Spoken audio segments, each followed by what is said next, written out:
There is a massive difference between waving a white flag because you lost and refusing to keep feeding quarters into a broken vending machine. Everyone else may call it giving up because they only understand noise. They think the person who keeps shouting is the person with power. And honestly, that is exhausting. Because sometimes you are not surrendering. You are doing math faster than the room can admit. Within the first 3 seconds of a raised voice, you are not really listening to the words anymore. You are checking the battery percentage on your own social energy. It happens in tiny, stupid moments. Someone snaps at you in a kitchen over nothing. A coworker turns one harmless correction into a courtroom speech. A family member asks a question that is not a question at all, just a little trap wearing shoes. And before your face even changes, your mind has already opened the spreadsheet. How long will this take? How defensive are they? Will one honest sentence save anything, or will it just become wet paint on wet cement? That is not weakness. That is rapid cycle risk assessment. That is your nervous system looking at the room and saying, this conversation is too expensive. Then comes the second habit. You watch the grease fire. You see the other person's ego flare up. Their voice gets louder. Their shoulders rise. Their need to win starts leaking out of them like bright red syrup under a refrigerator door. And the crowd expects you to throw water on it. They want the comeback, the proof, the performance. The little public wrestling match where everyone pretends this is about truth, when really it is about whose ego can take up more floor space. But you already know what happens when you throw water on a grease fire. It jumps, it spreads, it turns one bad minute into a whole afternoon with smoke in the curtains. So you step back, not because you are scared of them, because you are not interested in helping their fire learn new rooms. This is the part people misunderstand.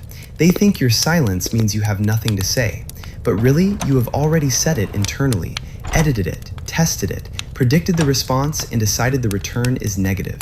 You are not empty. You are full enough to know better. Then comes the tactical disconnect. While everyone else expects you to bark back, you are already unplugging the cord from the wall. Maybe it happens in a group chat where someone drops a dramatic little sentence and waits for the explosion. Maybe it happens at dinner when one person starts sharpening their opinion like a butter knife and looking for soft places to press it. Everyone else leans in. They smell conflict and call it honesty. They confuse escalation with courage. They think intensity is depth, as if banging a spoon on an empty bowl makes it dinner. But you do something colder, cleaner. You stop donating electricity to the argument. You leave the room. You stop replying. You let the silence sit there like a heavy coat on a chair.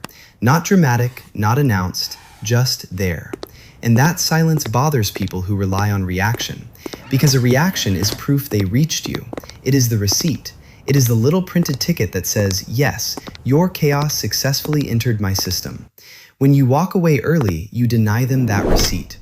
That is why they may call you cold, detached, passive, difficult, cowardly. They need your exit to look like a flaw because otherwise, they would have to admit their entire performance needed an audience.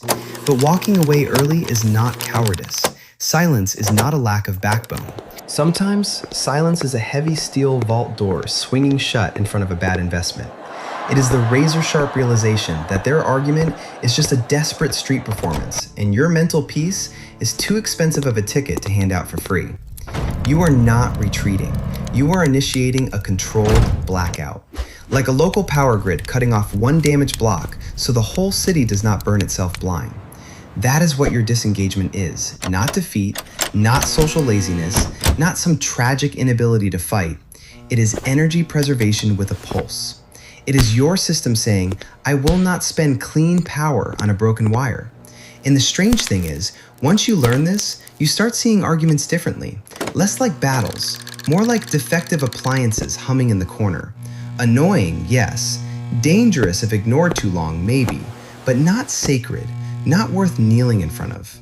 You do not have to explain every exit. You do not have to turn every doorway into a courtroom. You do not have to prove that your peace deserves protection before you protect it.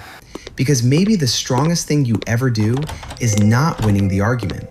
Maybe it is noticing in real time that the prize is just more argument. And if you are the person who quietly slips out the back door while everyone else is still screaming to prove a point, you are not weak.